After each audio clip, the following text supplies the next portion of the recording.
Claudio Polano del coordinamento dei comitati di Gemona, si chiude dopo 4 ore questa intensa assemblea, anche se mancavano le due protagoniste più attese, la Presidente Serracchiani e l'assessore Telesca.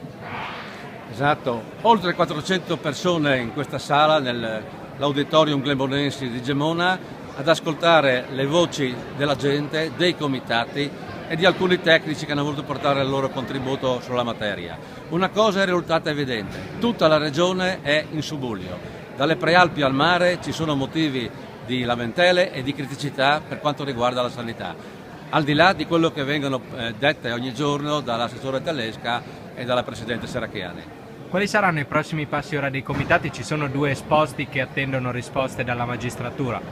Esatto, i 2 esposti, uno alla Corte dei Conti relativo alle spese per rendere antisismiche alcune strutture e l'altro invece che tratta il piano delle emergenze che prevedeva alcune strutture che oggi sono state tolte, rendono impossibile rispondere in termini pratici a queste appunto grandi emergenze qualora dovessero verificarsi, un terremoto, un grande incidente, comunque cose di questo genere.